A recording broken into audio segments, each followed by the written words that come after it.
Olá, meus queridos e estimados alunos e alunas do curso de Agência de Investigação e Confidencial e Reservada do SEDAIC Piauí, Brasil. Continuando a nossa disciplina Direito Constitucional, nessa nossa sexta aula, nós iremos tratar do assunto da organização do Estado. Iniciamos falando sobre federação versus confederação. O que é uma federação brasileira? É importante que devemos salientar que temos 4 entes federativos: a União, o Estado, o Distrito Federal e municípios. Todos esses autônomos, porém, apenas a República Federativa do Brasil, que é, de fato, soberana. Então, distinguimos aí de federação e confederação, né? Os Estados Confederados e a Federação Brasileira. De acordo com o artigo 18 da Constituição Federal de 88, a organização política administrativa da República Federativa do Brasil compreende a União, os estados, o Distrito Federal e os municípios. Todos eles harmônicos entre si nos termos da Constituição Federal.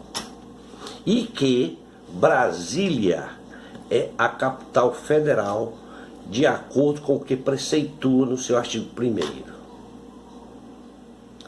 Devemos também nos atentar de que os territórios federais integram a União, ou seja, de que eles são autônomos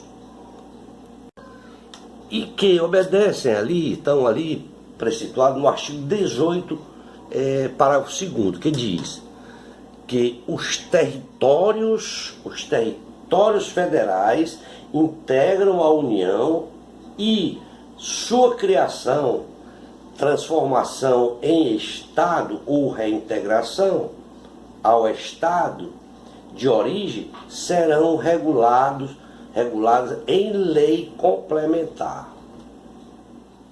Devemos, portanto, também observar que a forma federativa é uma cláusula pétrea para a nossa Constituição. No entanto, essa regra não impede que seja realizada alterações na estrutura da federação. O que podemos observar nas possíveis reorganizações do espaço territorial através da cisão, no qual ali na cisão,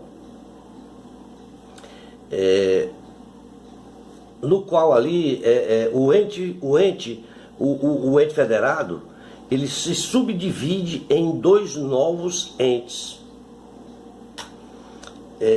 Desse desdobramento, pela formação em que parte do ente federado se desmembra, formando um novo ente,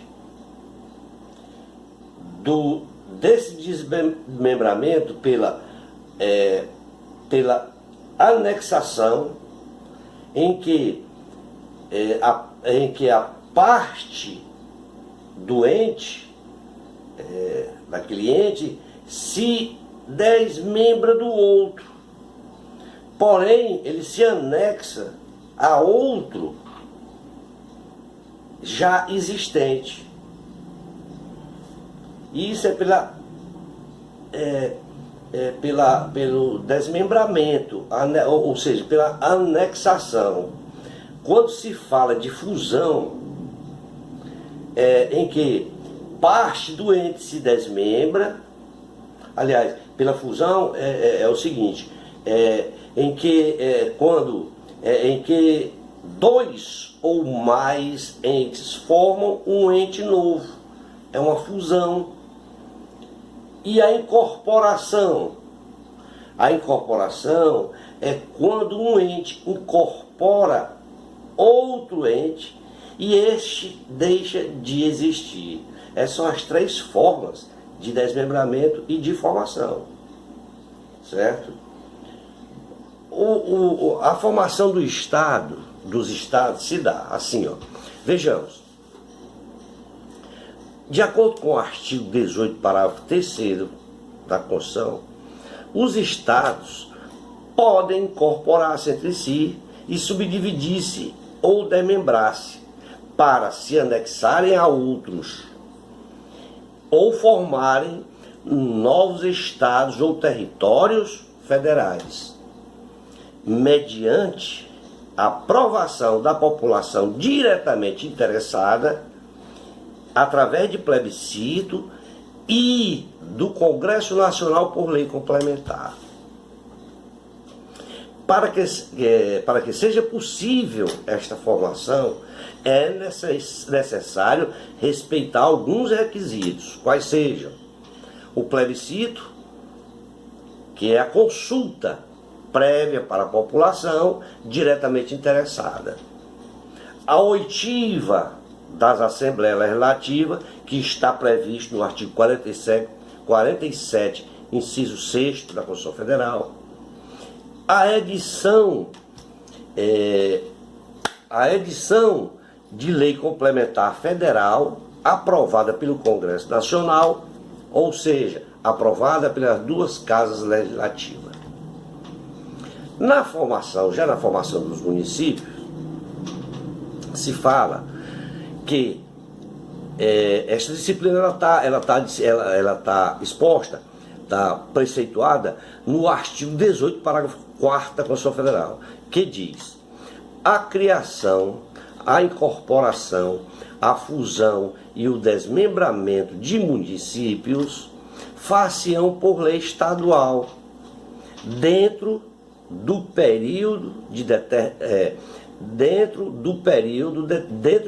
período determinado por lei complementar federal, e dependerão da consulta prévia mediante plebiscito às populações dos municípios envolvidos, após sua divulgação dos estatutos de viabilidade municipal apresentados e publicados na forma da lei.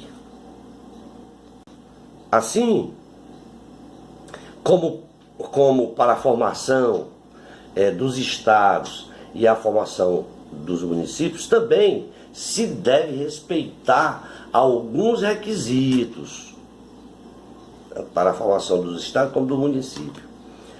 A Constituição, ela trouxe algumas vedações aos entes federados, com a finalidade de tornar mais harmoniosa as suas interações e ali garantir a igualdade entre os cidadãos. No seu artigo 19, diz que é vedado, certo? Vejamos, para garantir essa igualdade, existem vedações, certo? Existem vedações. Essas vedações, ela não é assim tão tranquila, não. E costumam ser cobradas para que seja feita esses tipos de incorporações. Se não, vejamos, ó, no seu artigo 19, diz que é vedado à União, aos Estados, ao Distrito Federal e aos municípios. Quando trata da vedação, é de cunho, vem tratar, vamos falar do cunho religioso, por exemplo. É uma vedação que trata, certo, de uma forma de proteção ao próprio direito de liberdade religiosa. Uma vez que o Estado, ele não pode ter religião oficial, ele não poderá ter religião oficial, ou seja, é de que o Estado, ele é laico, tá? Lá no seu inciso primeiro, ele diz lá, o artigo 19, inciso primeiro, ele diz lá assim, ó, estabelecer cultos religiosos ou igrejas subvencioná-las, embaraçar-lhes o funcionamento ou manter com eles ou seus representantes relações de dependências ou aliança, ressalvada na forma da lei a colaboração de interesse público.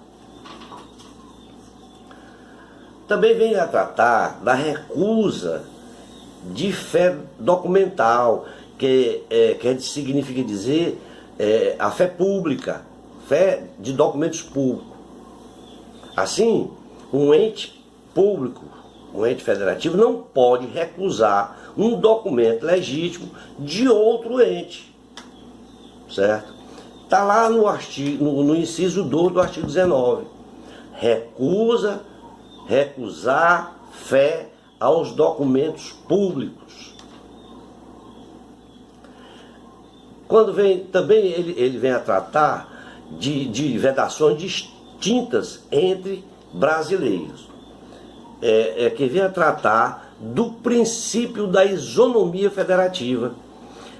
Logo, não poderia, em um concurso, como exemplo a gente fala, não pode haver um concurso lá em São Paulo ser exclusivo para aquele povo paulista.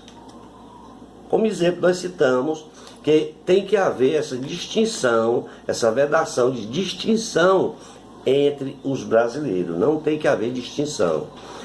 Lá no seu inciso terceiro do artigo 19, diz, criar distinções entre brasileiros ou preferência entre si. Tá?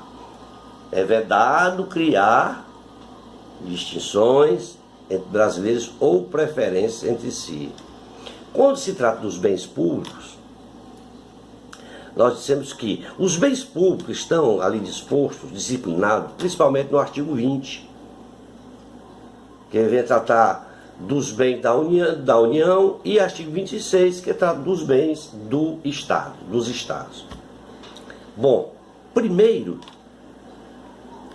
a primeira observação que deve ser feita é que o rol dos bens da União é não taxativo. Afinal, esses bens, eles são bens da União, os que atualmente lhe pertencem e os que lhe vierem a ser atribuídos, conforme prevê o inciso 1º, certo? Do artigo, né? Do artigo 20. E assim, nós podemos observar de forma esquematizada os bens de cada um ente federativo. Por exemplo, quando se trata de terras devolutas, o que são terras devolutas? São terras públicas sem destinação e que não pertençam a particulares, previsto no artigo 26, inciso 4 da Constituição, tendo como exceção o que está previsto no artigo 20, inciso 2. Ou seja, quando é indispensável a defesa das fronteiras, das fortificações e construções militares, também das vias federais de comunicação e à preservação ambiental, todas elas definidas em lei. Quando se trata de lagos, rios e águas correntes, a regra é a seguinte: ela está prevista ali no artigo 26, inciso 1. Ela tem como inserção o artigo 20, inciso 3. Os que banham mais de um estado sirvam de limites com outro. Essas são as exceções. Com outros países. Ou se estendam a territórios estrangeiros, ou deles provenham, bem como os terrenos marginais e as praias fluviais. Quando se vem lá falando de ilhas fluviais e lacustres, como regra está prevista ali no artigo 26, inciso 3, tendo como exceção o que está previsto no artigo 20, inciso 4, nas zonas limítrofes com outros países, e dentre outras, que se a gente ler todo o artigo 25, 26, 20, artigo 25, 26 e 20, a gente vai entender todas essas exceções, o que é bem da União e quais são as suas exceções. Por bem, dos bens da União, a União ela concentra ali alguns bens de forma exclusiva. Se não, vejamos, olha, no artigo 20, trata dos bens da União. No inciso 5º, diz, são bens da União os recursos naturais da plataforma continental e de zona economicamente exclusiva. No seu inciso 6º, diz que o mar territorial é bem da União. No 7º, diz que os terrenos da marinha e seus acrescidos. No 8º, diz que as potências minerais, inclusive os do subsolo.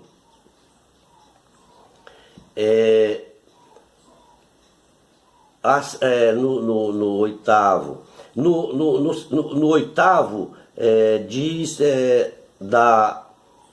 das potências de energia hidráulica. No 9º, fala dos recursos minerais, inclusive os do subsolo. No 10º, fala das cavidades naturais subterrâneas e os sítios arqueológicos e pré-históricos. No 11º, das terras tradicionalmente ocupadas pelos índios. Tudo são considerados bens da União. Bom, meus queridos e queridas alunas, chegamos ao fim deste tópico que fala sobre a organização dos estados e da Federação Brasileira. Esperamos que todos vocês tenham tirado bom proveito de todas as aulas, e eu quero dizer que estas aulas ela não tem o cunho de substituir as aulas presenciais, porque aqui nós só tratamos de teorias, certo? Não discutimos no seu inteiro teor o assunto. Nas aulas presenciais, a gente aprofunda mais no abordamento e nos aspectos além das teorias. Ali a gente pode falar sobre doutrinas, sobre jurisprudências, que são extensas. Bom, aqui finalizamos, e na próxima aula sobre direito constitucional, nós iremos falar sobre os poderes do Estado, quais sejam o legislativo, o executivo e judiciário. Um abraço a todos e a todas e até a próxima aula.